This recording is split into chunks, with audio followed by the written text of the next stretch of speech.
궁예는 과연 고구려 계승의식을 가지고 있었나?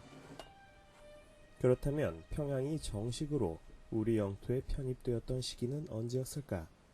단도직입적으로 말하자면 후삼국 시대부터였다.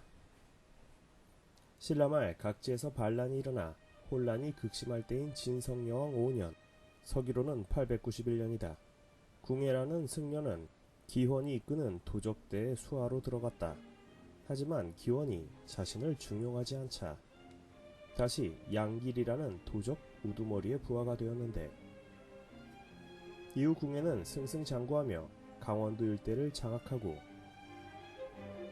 이후 송악의 호족이었던 왕건의 아버지 왕룡도 포섭한다.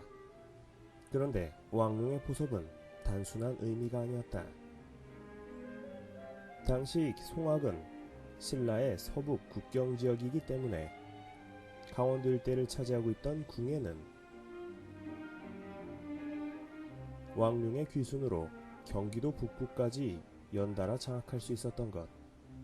하하하, 이로써 신라 북쪽 땅은 모두 나의 차지. 이후 궁예는 확장된 세력을 바탕으로 충청도 일대까지 장악하며 대략 신라 영토의 절반 이상을 차지한다. 그리고 그는 이러한 성과들을 기념할 겸 901년 스스로를 왕이라 칭하고 국호를 고려라 한다. 그런데 신라의 왕자 출신이라는 그가 국호를 고려라 정한 이유는 무엇일까?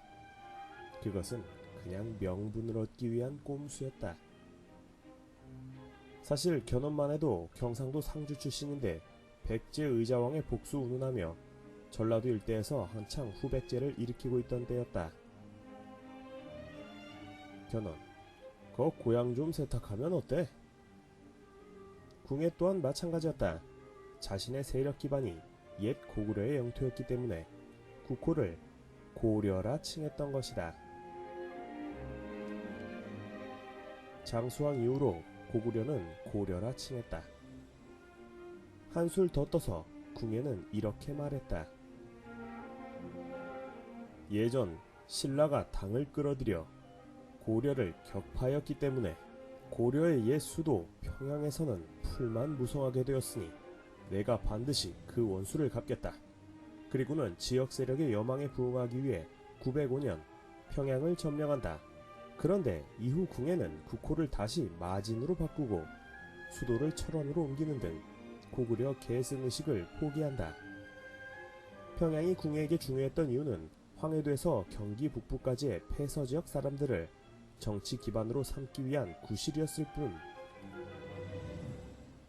그게 아니라면 굳이 평양 경영에 힘쓸 필요가 없었기 때문이다.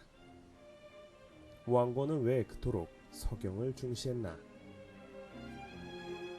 궁예에게 버림받은 평양은 이후에도 주목받지 못하고 여전히 폐허로 남아있었다.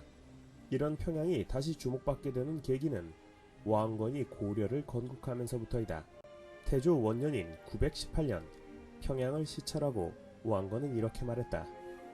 평양 옛 도읍이 비록 폐허가 된 지가 오래됐지만 흔적은 아직 남아있다. 그런데 지금은 가시덩굴이 무성하고 여진족들의 사냥터가 되었으며 수렵을 계기로 주변 고을들을 그들이 침략하여 피해가 크다.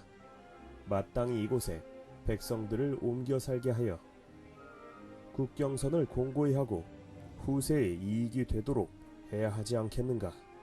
그리하여 태조왕건은 고려 개국과 더불어 본격적으로 평양을 재건하기 시작하여 태조 2년인 919년 성을 쌓자마자 고려의 배도격인 서경으로 승격시킨다. 급기야 태조 15년인 932년에는 이런 말까지 했다. 서경을 완전히 증축하여 도시를 충실히 만들었으니 장차 그곳으로 도읍을 옮기고자 한다.